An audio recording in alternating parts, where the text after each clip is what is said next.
Well, today is an exciting day in our episodes because we're exploring the best zodiac sign of all. No, I'm not biased. I'm just a Gemini, and that's what we're talking about today. Someone who's just as excited as me, I'm sure, is Liz. How are you, Liz? I'm all right. I have to say, I've got a lot of Gemini in my birth chart as well, so I can relate. But I know I think Cancerians are much better. Oh, well, we'll cover them at a later date, maybe possibly soon. But I'm glad you brought that up as well. That when we're talking about a zodiac sign, we're not just talking about those that have the sun sign or the star sign of Gemini. You could have a lot of Gemini in your chart, or as we've been talking about, the opposing sign. So the opposing sign of Gemini is Sagittarius. So whereas the Gemini mind is very much onto the details and all the little bits and pieces, Sagittarius is the big picture. And this is really interesting because, as I've said, I'm a Gemini, and my mother, who, as well as being my mother, also works with me on a business sense as well, she's a Sagittarian. So, mum will have these big vision boards. She loves vision boards. It must be very Sagittarian. And it's got the perfect house and the perfect car and all the other things she wants. But when I'm like, okay, so what are the little details you're going to get or you need to do to perform to get that? She's not too good at that. Whereas I will get so much in the little details that I forget the big vision sometimes. And with money, sometimes you spend all the money and you forget it. Hold on, you've got a bigger goal that you need to put some money aside for, or different things like that. But I think what Geminis are renowned for, they're known as the Peter Pans of the zodiac. They represent the ages 14 to 21, and probably one of the most exciting, turbulent, and wild times of our life. We're looking at who we are. We're highly, I guess, we move out of being um, affected, or our main circle is our family circle, and it's now our social circle. So Geminis are renowned for being very good social comedians in that way. And they are the sign, whereas Taurus is a sign of material wealth and pleasure, Gemini is all about the mind. One of the two zodiac signs that's ruled by Mercury. And so here is my number one tip to attracting and keeping Gemini: you must keep them mentally stimulated. They even say that a Gemini would rather talk about sex than actually have it. And probably, I think that statement is probably true. It's all about what's happening in the mind. And so, oils that help with that acuity of mind can be really, really powerful. One of my favorite ones for Gemini is good old lemongrass. Lemongrass, to me, I often refer to it as the sword of light. It helps you clear away mental clutter, helps us to think clearly. It helps you to be adaptable, and it stops any of that dense thoughts, because when we're working with Gemini energy, the songs that are in our head become the soundtrack of your life. And so you want to make sure that the Gemini is keeping really upbeat and really positive. And I think lemongrass has that really powerful effect to do that. I love that. So I was going to jump ahead though to something I was going to say because I just think it's really relevant here. Normally, I give it a little bit of time before I say about what Geminis are afraid of. But I think what a lot of Geminis are afraid of is the power of their own imagination, because they can just think about so many things and they can talk themselves into anxiety states. And they're very frenetic people, very agile brains. And so yeah, lemongrass is a brilliant, brilliant choice to while they're in like imbalance. But Mm. when they go out of balance, what they don't need is any more opportunities to think. And one of the amazing gifts of lemongrass is to say, well, I know that this is a factor and that is a factor and that is a factor, and you probably can't do it because of that obstacle. But what if? Well, Gemini does that already. That's one of its skills, that it can think its way around. It's like water. It's so adaptable. And so when a Gemini goes out of balance, it's really hard to kind of center their thoughts. So if we've got a situation where a Gemini, it feels like stuck, then absolutely lemongrass would be the best possible oil that I could think of. But if they've gone to the situation where they're just like my brain is just overwhelmed and I can't stop thinking, then we would want more grounding oils, I think. But I really love that recommendation. Definitely. It's Yeah, really phenomenal. and we might as well keep going with that tangent of the oils when they are unbalanced. There's a couple that I find really good for Geminis when they do get in that state. I always remember one year it was really interesting. It was kind of New Year, and I like to have set goals. I have my whole way that I create goals and that type of thing. And I wrote down everything I wanted to achieve and wanted to do this year and wanted to fit into my schedule and my life. And I worked out when I actually looked at all these different things that in order to be able to do them, like I wanted to take this class and do this one night a week and that kind of thing, that I actually needed at least 8 days in a week. So something had to go. And so we can do it all, but we can't always do it all at once. And Geminis can be renowned for, a bit of overdoing the nervous system and running on nervous energy. And this is where, not necessarily for the nervous system, but Clove overall is a really good one for boundaries.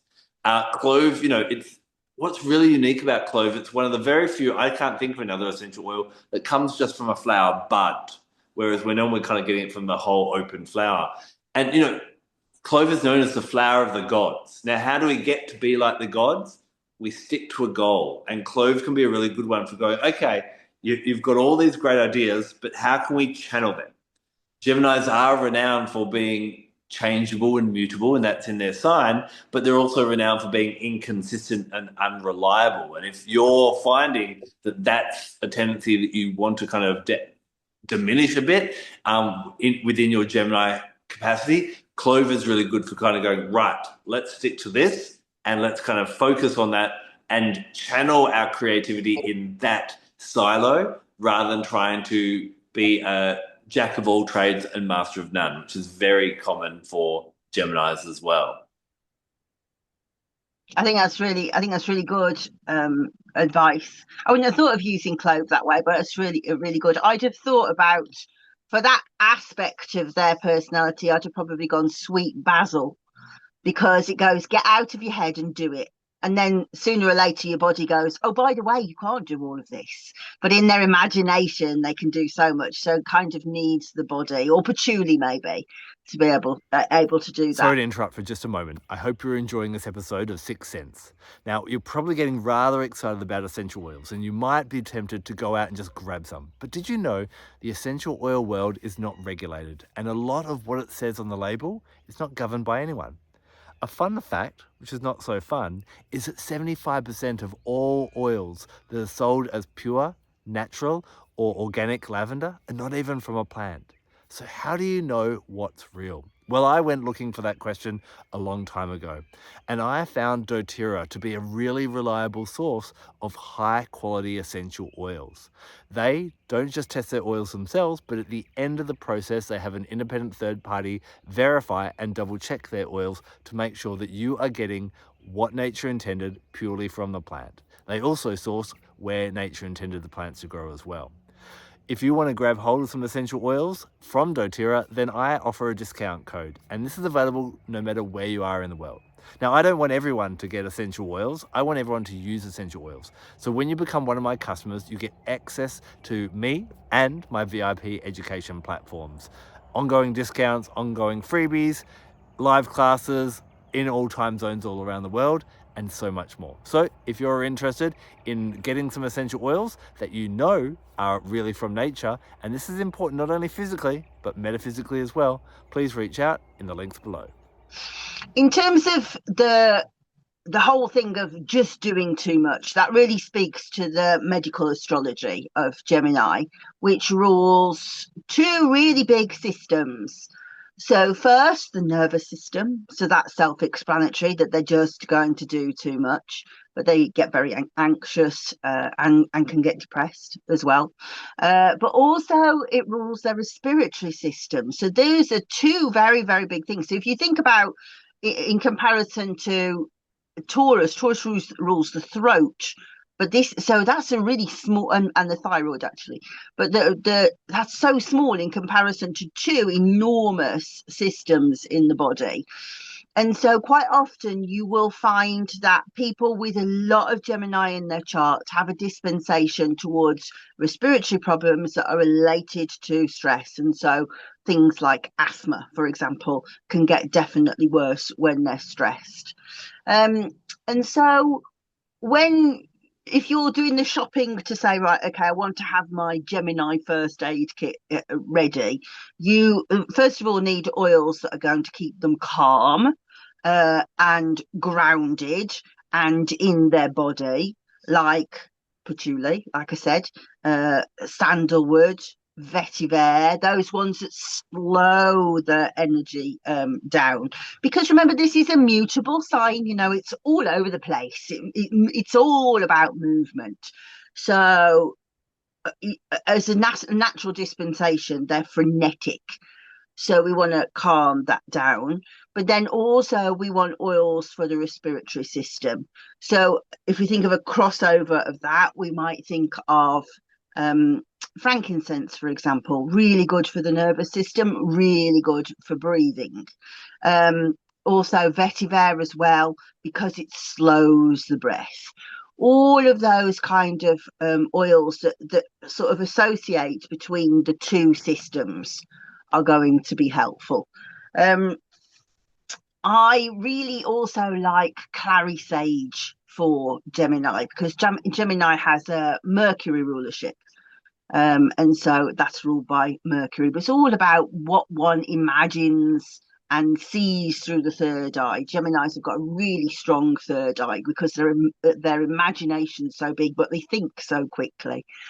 So clary sage is really, really helpful. And the other one that I've got down is laurel leaf, because again, laurel leaf has this associations through the Oracle of Delphi with oracular and prophecy and seeing, but also with the immune system and with the respiratory system. So laurel leaf can be really helpful if somebody gets a bad cough or a cold. What we'd want to be looking at is, okay, is something out of kilter with their nervous system? How has this, of course, they've caught a bug, but what's going on behind the scenes? Are they very stressed? Do they need to slow down? Do they need to take a day off? Do we need to press the off switch aromatically? And so those kind of oils slow down the person and then slow down the breath. It's really interesting. I thought we were going to have a bit of a double up, because one of the other oils that I'd kind of allocated for the Geminis to bring up in this discussion when you talk about all the calming oils, because I think ylang ylang is absolutely perfect.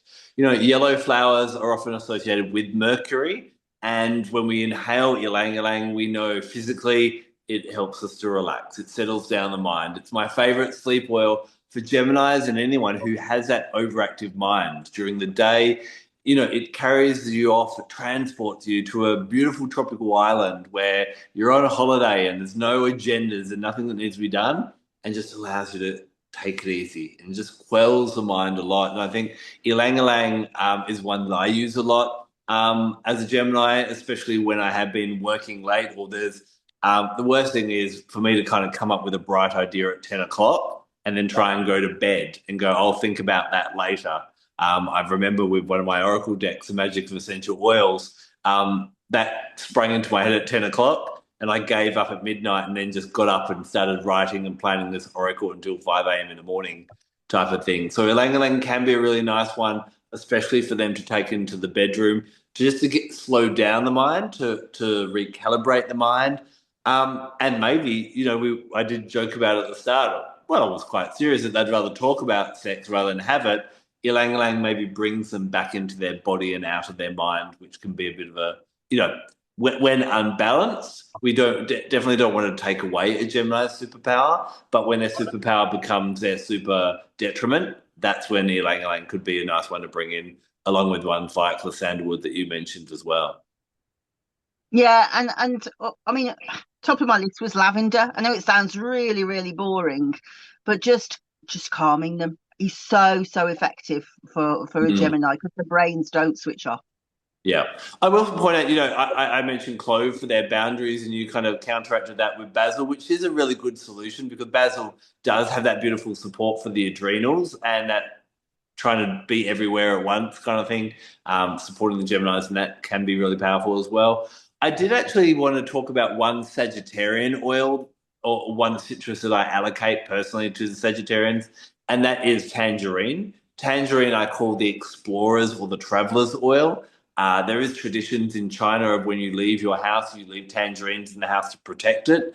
But tangerine can also be used not only to protect your dwelling when you leave, but protect you when you go out on adventures. And so Geminis, when they are going out, this tangerine energy of, curiosity. Tangerine's beautiful for awakening curiosity in that way, really lovely, but also for helping them to bring in that Sagittarian energy of it's great to go down rabbit holes, but is there what's the bigger picture of this? Is it worth filing and finding out all those infinite details if it's to no avail? And I find meditation or working with tangerine awakens curiosity, tick, but it also helps you awaken the curiosity of how is this relevant to my life or the bigger picture rather than just needing to know absolutely everything for no reason at all. Does that make sense? Yeah, it does. I wouldn't have thought of that, but for me, if I was going to try and imbue that energy, I would go for osmanthus. Mm. Osmanthus goes, look at the entire sky all at once, rather than looking at one star. It has that Yeah. huge opening. So yeah, that's really interesting. I wouldn't have thought of that. Yeah. One interesting thing is, and I don't know if you've ever heard a discussion about or a reason behind it, but we're talking about Taurus, and Taurus are renowned for that kind of stability. And then as soon as you flick into the next zodiac sign, you go into someone who's totally unstable in some ways. And then next week, obviously, we're going to be talking about Cancer. That kind of goes back to that more homely and emotional and more in the heart than the head. So it is quite interesting how the zodiac signs and just the shifting of from one position in the sky to the next, we do kind of really switch from, it's not a crossfade from one personality to the next. It's really a quick jolt, isn't it? Yeah, well, it is, isn't it? Unless you're thinking about it in terms of decans, like you're splitting each sign up into three decans, then you'll see that it's like a slower ticking of the clock across. But yeah, I mean, as you say, as you go from like a fixed sign to a mutable sign or a fire sign to a water sign, the energetics are so really different. And for somebody perhaps who's actually, my husband's born on the cusp of Virgo and Libra, and sometimes it's really quite confusing watching the crossover of the Yeah, very much so. It is. I always find cusp interesting as well because yes, there are cusps, obviously, when you're very close to each of that signs, but there is a minute between. There's 1 minute when the zodiac is in Gemini, and the next minute when it is actually in Cancer, and so on. So everyone can actually find out exactly what sign it's in. And we should point out as well, when you are born around that 21st, 22nd mark, um, the zodiac clock doesn't tick to the next sign at exactly the same time each year.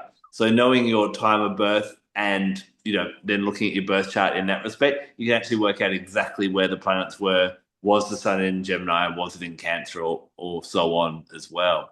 Now, next week we are going to dive into Cancer, and I'm quite interested that you're one of my Cancerians in my life, Liz, and there's another one as well who keep on trying to stake their claim, but I've got lots of Gemini, and I'm like, wonder why that is. So maybe we'll explore that next week.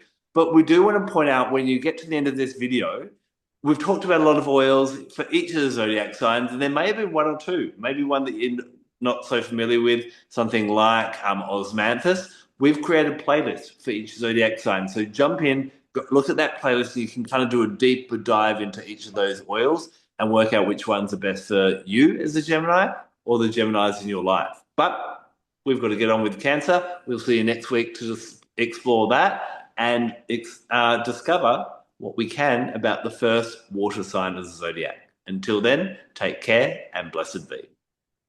Bye-bye. I'm Elizabeth Ashley, UK Director for the National Association of Holistic Aromatherapy and founder of the Aromatic Mystery School, where essential oils meet the deeper, more mystical side of healing. Here you'll explore the spiritual, emotional and energetic dimensions of plants. and learn how to weave them into your own rituals and well-being practices. If you're ready to work in a way that nourishes both your soul and your senses, join us at the Aromatic Mystery School. The link's right below.